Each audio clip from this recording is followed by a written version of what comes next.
네, 디딤돌 대출 보금자리론 보다 쉽게 이해하는 꿀팁.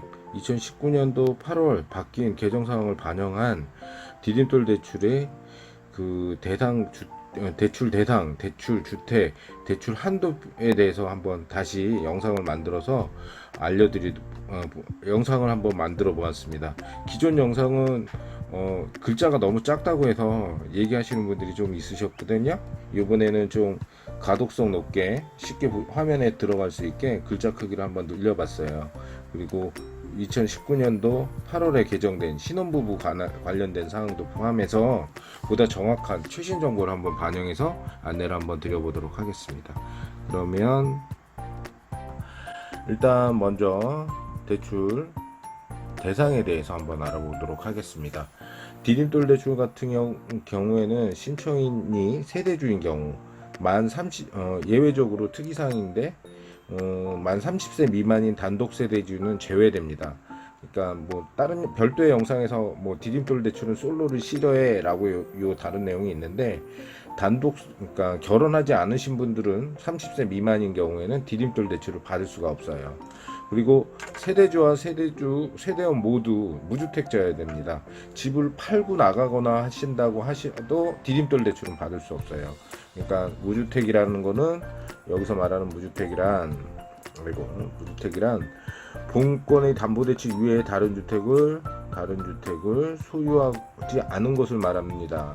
분양권 및 조합원 입주권도 포함된다는 거 확인하시고요. 다른 목적물에 중도금 대출이 있는 경우에도 대출이 불가해요. 그럼 완전히 무주택자여만 디딤돌 대출이 가능하다는 거죠. 그리고 부부 합산 소득이 6천만 원 이하여야 됩니다. 6천만 원 이하여야 돼요.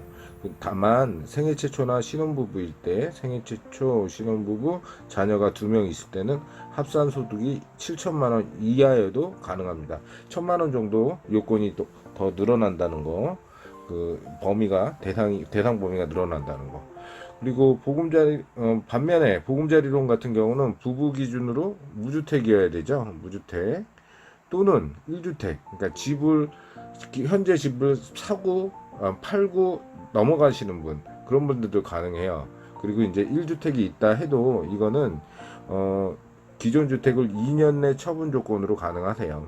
처분 조건으로 가능하고 분양권, 조합 입주권, 주택 지분은 주택 보유수에 포함됩니다. 주택으로 본다는 거예요. 하여튼 디딤돌 대출하고 달리 디딤돌 대출 중에서 그러니까 안 되시는 분들 중에서 대표적인 경우가 현재 집을 팔고 새로운 집으로 이사 갈 때 디딤돌 대출이 안 된다는 거예요. 억울해하지 마시고요. 보금자리론 이용하시면 보금자리론 이용하셔서 우대 받으실 수가 있어요. 그리고 부부 합산 소득이 연소득 7천만 원 이하여야지 가능하십니다. 일단 그리고 2019년 7월 29일 실질적으로는 8월이죠. 신혼부부 대상이 늘어났습니다. 기존에 혼인한 다음부터 5년 이내였던 게 7년 이내로 늘어났어요. 기존에 5년이었던 게 7년으로 늘어났다는 거. 대상 범위, 신혼부부에 대한 금리 우대 혜택이나 한도가 늘어나는 대상 범위가 늘어났다는 거죠. 하여튼 디딤돌이나 보금자리론 받을 수 있는 사람들이 대상이 늘어났다는 겁니다. 그리고 보금자리론 같은 경우 신혼부부는 아까 기준이 되는 건 연소득 7천만 원 이하였는데 신혼부부일 경우에는 맞벌이면 8,500만 원 이하도 가능합니다. 이게 좀 맹점인 게 중견기업 다니시면 부부 합산소득 보니까 뭐 7천만 원 넘는 건 우습더라고요. 뭐 이제 공무원이거나 교직이든 두 분 다 부부가 모두 교사일 경우에 7천만 원 넘는 경우는 쉽더라고요. 그래서 이제 그거에 대한 민원이 많이 발생을 해서 그런지 몰라도 부부 합산소득을 신혼부부일 때는 8,500만 원까지, 외벌이일 때는 7천만 원 이하까지 가능하다는 거. 그러니까 그거에 대해서 유념하시면 되실 거고요.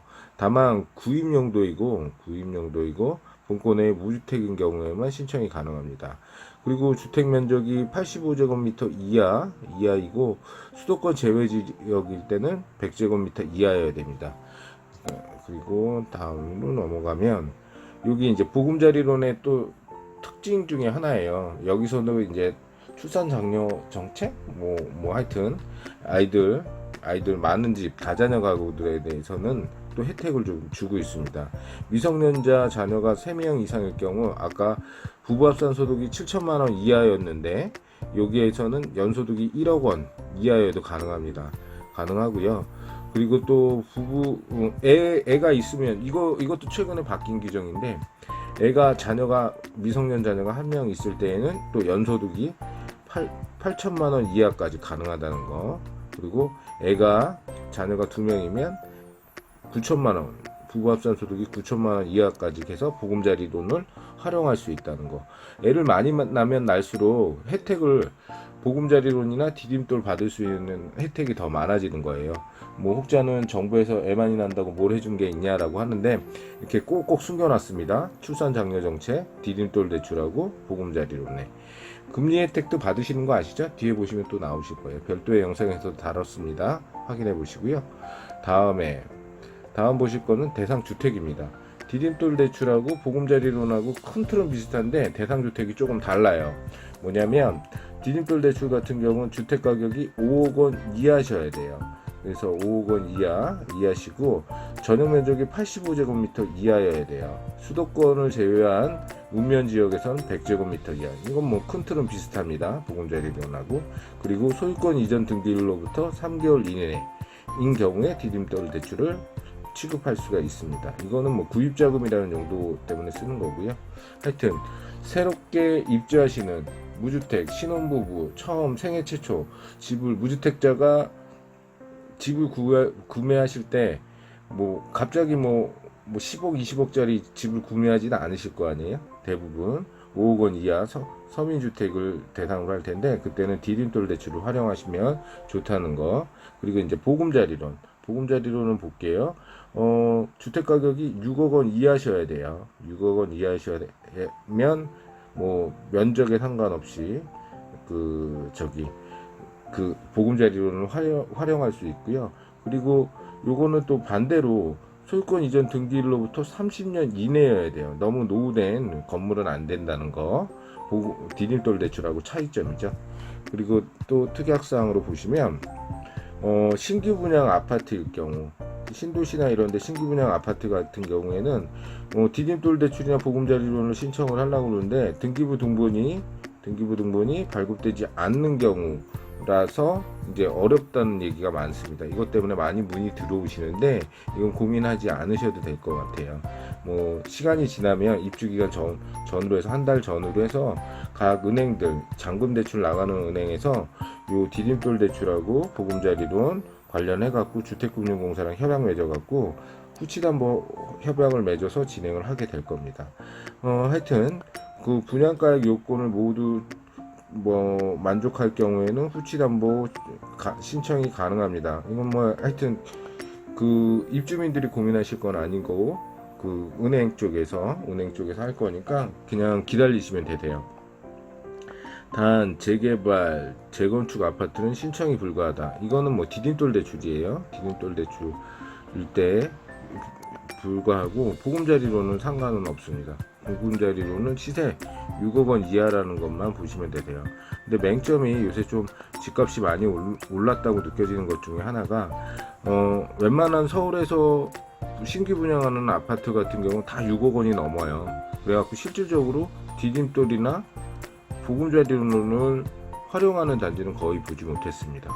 주로 이제 두 상품들을 디딤돌이나 보금자리론을 그나마 활용하는 거는 수도권, 신도시 쪽, 뭐 다산이라던가 김포라던가 뭐 요런 데 정도만 뭐 사용하는 수 있을 것 같아요. 하여튼 여기서 또 하나 확인해야 될 거는 분양가액으로 평가하는 경우에는 가격 정보는 없고 아래 요건을 모두 충족하는 신규 분양 아파트인 경우에는 분양가를 적용할 수 있어요. 분양가를 적용할 수 있는데 무슨 얘기냐면 분양계약서 및 입주자 모집 공고 제도상 300세대 이상인 단지는 분양가를 적용할 수 있습니다. 그리고 대출 실행일 또는 대출 실행일로부터 임시 사용 이후 6개월 이내인 거는 분양가를 적용할 수 있다는 거죠. 이게 시세가 좀 반영이 돼요. 그러니까 시세, 바로 신규 아파트 같은 경우는 시세가 없잖아요. 없어갖고 기준이 없어서 우왕좌왕 하는데, 그걸 대비해서 이런 규정이 있어요. 분양가액을 적용해서 어차피 분양가액 밑으로는 떨어지진 않을 거니까. 근데 맹점이 또 하나 있어요. 무슨 얘기냐면, 서울 쪽 아파트는 분양가액이 6억 원, 5억 원이나 6억 원 이하라고 해도 이게 프리미엄이 붙어서 실질적으로는 시세가 6억 원 이상 형성되는 경우가 종종 있어요.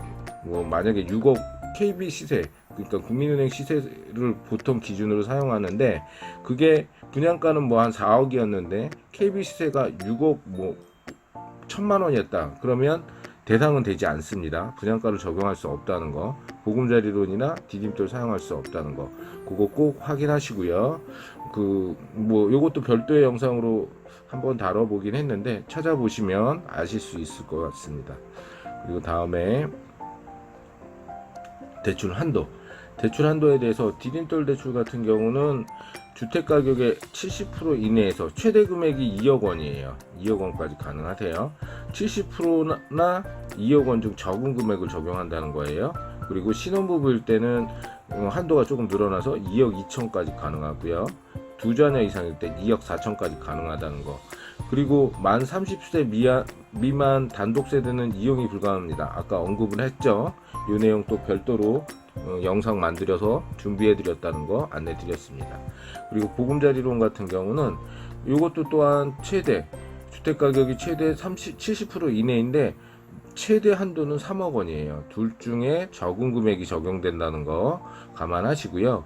그리고 조정 대상, 요즘 9.13 대책, 작년에 나왔던 9.13 대책으로 인해서 조정 대상은 주택 가격의 60%를 제한한다 라고 하는데, 다만 실수요 요건을 충족하는 경우에 70%까지 가능한다. 실수요 요건은 부부 모두 무주택이고 주택 가격이 5억 원 이하이고 부부 합산 소득이 7천만 원 이하일 때 실수요 요건이 충족이 됩니다. 이게 무슨 말인가, 이게 좋은 건가 나쁜 건가 의아해하실 수 있는데 좋은 겁니다. 무슨 얘기냐면 서울 같은 경우는 서울을 포함한, 서울은 다 거의 뭐 투기 지역이에요. 투기 지역 뭐 어쩌라고. 투기 지역은 조정 대상 지역 중에서 가장 규제가 강한 지역이에요. 조정 대상 지역 중에서도. 거기서 은행에서 대출을 받으려고 하면 그 주택 가격의 최대 40% 정도밖에 안 돼요. 40%밖에 안 되고, 또 기존에 담보 대출이 있거나 집이 한 채 있으면 뭐 30%밖에 안 되고, 어떨 땐 대출이 불가할 수도 있어요. 근데 보금자리론 같은 경우는 이게 최대 LTV라고 하는데, 주택 가격 대비 최대 70%, 뭐 조정 대상 지역이라도 60%까지 사용을 할 수 있어서 한도가 오히려 더 많이 나옵니다. 무슨 얘기냐면 실질적으로 뭐 강남이나 송파구나 시세가 그 6억 원 이상 형성된 지역에서는 보금자리론을 사용을 할 수는 없지만, 노원이라던가 은평구라던가 아직 아파트 시세가 6억이 넘지 않는 단지들이 의외로 많아요. 그런 단지에서는 오히려 은행 상품보다 그 보금자리론이 한도가 더 많이 나온다는 거, 그래서 요거 많이들 활용하신다는 거 팁으로 한번 알아보시고요. 일단 그리고 디딤돌 대출 아까 살짝 언급을 드렸는데, 단독세대주는 30세 미만 단독세대주는 이용이 불가하다고 했잖아요. 이거에 대해서도 민원이 조금 있었던 것 같아요. 30세 이상인 정말 더 불쌍한 사람들인데, 이 사람들까지 이용을 불가하게 하면 너무 조금 부당하지 않나요? 그래도 차별은 합니다.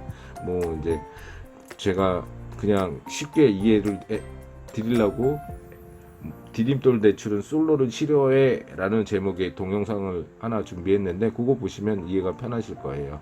하여튼 디딤돌 일반적인 기준하고 좀 달라요. 대상 주택의 주택 가격이 3억 원 이하여야 돼요. 그 보금자리론 디딤돌 대출 일반적인 기준은 5억 원 이하잖아요. 그리고 또 이제 주택 전용 면적이 60제곱미터 이하여야 돼요.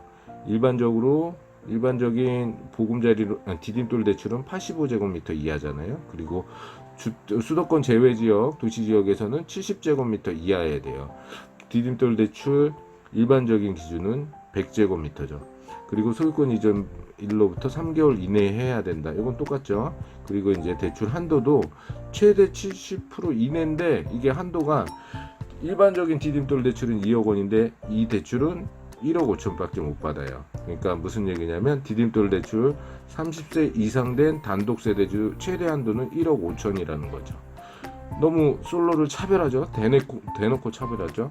그럴 때 대비해서 조금만 아시는 분들 같은 경우는 그냥 보금자리론 쓰면 돼요. 보금자리론은 그런 거 없어요. 이렇게 솔로를 차별하는 규정 같은 거 없으니까 그냥 보금자리론 쓰신다고 생각하시면 되실 것 같습니다. 보금자리론만에 있는 저기 이제 조정 대상, 아까 살짝 말씀드렸죠. LTV 60%까지 들어간다는 거. 그 지역별 유의사항에 대해서 조금 나왔습니다.